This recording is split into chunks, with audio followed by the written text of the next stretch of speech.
আসসালামু আলাইকুম ভিউয়ার্স, আজকে আলোচনা করব প্রাথমিক বিদ্যালয়ের সহকারী শিক্ষক ও খাদ্য অধিদপ্তরের উপখাদ্য পরিদর্শক এই দুটি পদের মধ্যে কোন পদে সুযোগ সুবিধা বেশি বা কোন পদে যোগদান করলে আপনি সবচেয়ে বেশি লাভবান হবেন সেই বিষয়টি নিয়ে আলোচনা করব।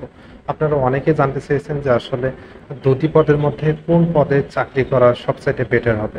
ভিউয়ার্স, আমি প্রথমেই বলবো উপখাদ্য পরিদর্শকের সুযোগ সুবিধা, এরপর বলবো প্রাথমিক বিদ্যালয়ের সহকারী শিক্ষকের সুযোগ সুবিধা সম্পর্কে। তাহলে আপনারা বুঝতে পারবেন যে আসলে কোন পদে যোগদান করা উচিত। প্রথমে বলছি উপখাদ্য পরিদর্শক পদের সুযোগ সুবিধা। বৃহৎ খাদ্য অধিদপ্তরের উপখাদ্য পরিদর্শক পদটি 13তম গ্রেডের। এই পদটি 13তম গ্রেডের হলেও সুযোগ সুবিধা কর্মকর্তা পদের চেয়ে কম নয়। বেতনের বাহিরেও অনেক সুযোগ সুবিধা পাবেন। খুব কম সময়ে পদোন্নতির বিধিমালা রয়েছে, অর্থাৎ উপখাদ্য পরিদর্শক পদ থেকে খুব কম সময়ে আপনারা পদোন্নতি পাবেন, যা অন্য কোনো অধিদপ্তরে নেই বললেই চলে। অর্থাৎ উপখাদ্য পরিদর্শক পদ থেকে যে পদোন্নতির নীতিমালা রয়েছে, মানে 13তম গ্রেড থেকে অন্য অন্য অধিদপ্তরে এত দ্রুত পদোন্নতি খুব কম। 10 বছর চাকরি শেষ করার পরপরই উপজেলা খাদ্য নিয়ন্ত্রক হতে পারবেন।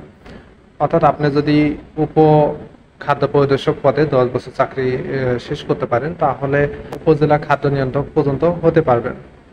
সেই ক্ষেত্রে কিন্তু দেখা যাবে যে উপজেলা খাদ্য নিয়ন্ত্রক পদটি হচ্ছে প্রথম শ্রেণীর কর্মকর্তার একটি পদ। এই মাঝখানে আপনারা দ্বিতীয় শ্রেণীর কর্মকর্তা একটা পদে পদোন্নতি পেতে পারেন, তারপর প্রথম শ্রেণীর কর্মকর্তা পদে পদোন্নতি পাবেন। আমি ডিরেক্টলি আপনাদের প্রথম শ্রেণীর কর্মকর্তা পদে যেতে পারবেন সেই বিষয়টি বললাম। তো উপজেলা খাদ্য নিয়ন্ত্রক যখন আপনি হবেন, তখন আপনি অনেক ফ্যাসিলিটি পাবেন, গাড়ি ফ্যাসিলিটি পাবেন, অ্যাভেলেবল ফ্যাসিলিটি পাবেন। এমনকি অনেক সময় নির্বাহী ম্যাজিস্ট্রেটের সাথে বিভিন্ন খাদ্যের মান ঠিক রয়েছে কিনা এইসব ভিজিটেও যেতে হয়, রেট দিতে হয়। এখন আপনাদেরকে বলবো যে সরকারি প্রাথমিক বিদ্যালয়ের সহকারী শিক্ষক পদের সুযোগ সুবিধা সম্পর্কে। ভিউয়ার্স, আপনি যদি সরকারি প্রাথমিক বিদ্যালয়ের সহকারী শিক্ষক পদে যোগদান করেন, তাহলে এই পদটিও 13তম গ্রেডের। প্রাথমিক বিদ্যালয়ের সহকারী শিক্ষকদের সবচেয়ে বড় সুবিধা হচ্ছে নিজের উপজেলাতেই চাকরি করতে পারবেন। আর শিক্ষকতা পেশা তো একটা মহান পেশা, এটা আপনারা জানেন, এবং নিজের উপজেলাতেই চাকরি করতে পারবেন। তবে সহকারী শিক্ষক পদে বেতনের বাহিরে কোনো সুযোগ সুবিধা পাবেন না। পদোন্নতির কথা চিন্তা করলে সহকারী শিক্ষক পদ থেকে পদোন্নতি নেই বললেই চলে। পদোন্নতির নীতিমালা থাকলেও পদোন্নতি পেতে 20 থেকে 25 বছর লেগে যায়। অর্থাৎ আমার চোখে দেখা অনেক সহকারী শিক্ষক রয়েছেন যারা 20 থেকে 25 বছর হয়ে গেছে চাকরি, কিন্তু এখনো সহকারী শিক্ষকই রয়ে গেছে।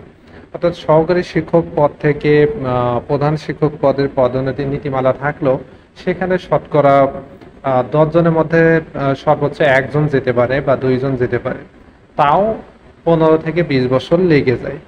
তো ভিউয়ার্স, সেই তুলনায় আপনি যদি উপখাদ্য পরিদর্শক পদে যোগদান করেন, আপনি কিন্তু সরাসরি প্রথম শ্রেণীর কর্মকর্তা পদে চলে যাবেন 10 থেকে 12 বছরের মধ্যেই, এবং ওখানে বিশাল একটা ফ্যাসিলিটি পাবেন, যেটা আপনি সহকারী শিক্ষক পদ থেকে পাবেন না। তো উপজেলা খাদ্য নিয়ন্ত্রক হলে কিন্তু আপনার বিশাল সুযোগ সুবিধা পাবেন। আর সহকারী শিক্ষক পদের সুযোগ সুবিধা আপনার একটাই, সেটি হচ্ছে শিক্ষকতা পেশা সম্মানজনক পেশা, এবং নিজের উপজেলাতেই চাকরি করতে পারবেন নিজের বাসা থেকে। তো ভিউয়ার্স, আপনারা এখন ডিসিশন নেবেন আসলে কোন পদটি আপনাদের জন্য বেটার হবে।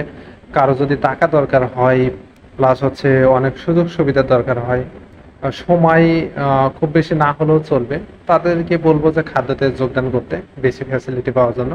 আর যাদের টাকা ফ্যাক্ট নয়, সম্মান দরকার, প্লাস হচ্ছে নিজের বাসা থেকে অফিস করা দরকার, নিজের উপজেলাতে চাকরি করা দরকার, তারা সহকারী শিক্ষক পদে যোগদান করবেন। সম্মান কিন্তু দুইটাতেই রয়েছে।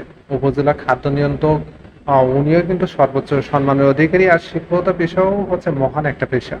তো ভিউয়ার্স, আপনাদের এই ডিসিশন নিতে হবে যে কোথায় যোগদান করলে আপনাদের সুবিধা হবে। যার যে চাহিদা, সেই চাহিদা অনুযায়ী আপনারা যোগদান করবেন। তো এই ছিল আজকের মতো। আপনাদের আরো কিছু জানা থাকলে কমেন্ট করবেন। ধন্যবাদ সবাইকে।